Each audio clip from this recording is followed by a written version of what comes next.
Students who are invested in their education share two things in common. They believe they're capable, and they want to learn. But if you're going to convince students that they can do the work, you're going to need to earn their trust. After all, taking public risks and potentially failing at first is a scary prospect. So how do you earn students' trust? There's an intellectual trust you earn through effective teaching. But kids also have to trust your character. You'll earn that sort of faith in two key ways. First, you need to be your authentic self. If kids think you're putting on airs or not being genuine, it'll erode their trust in you. And second, you need to be emotionally constant.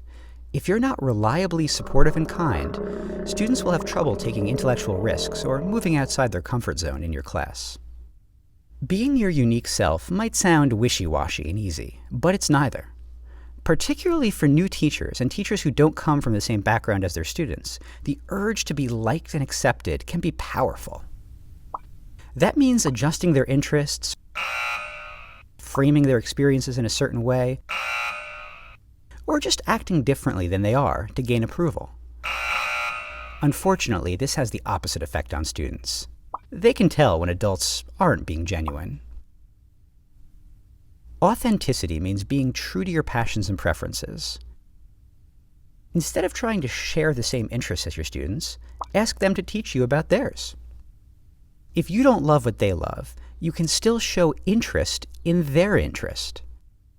Demonstrating a desire to get to know your students will be more powerful to them than incidentally liking the same stuff. And above all, accept that you will never, ever be cool.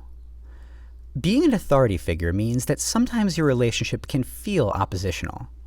But countering the negative feedback by trying to be liked is just another form of inauthenticity that kids will notice. If something embarrassing happens in class, own it. If you're a weirdo or a goofball, own it. After all, many of your students feel trapped by trying to be cool in the eyes of their peers.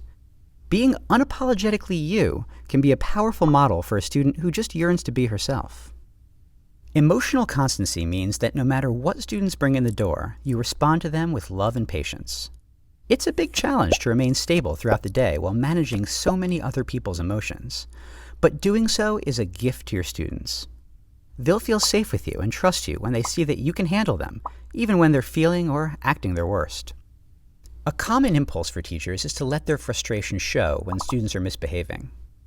But there's a difference between being stern and being angry.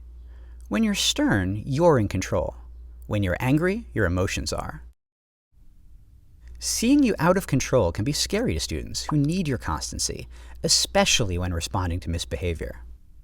Kids should always know that you want to be there, even to a weird degree.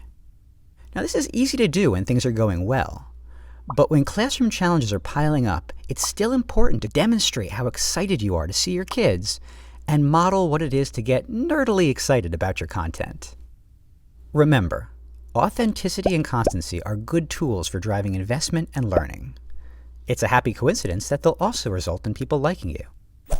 And that makes coming to work all the more gratifying.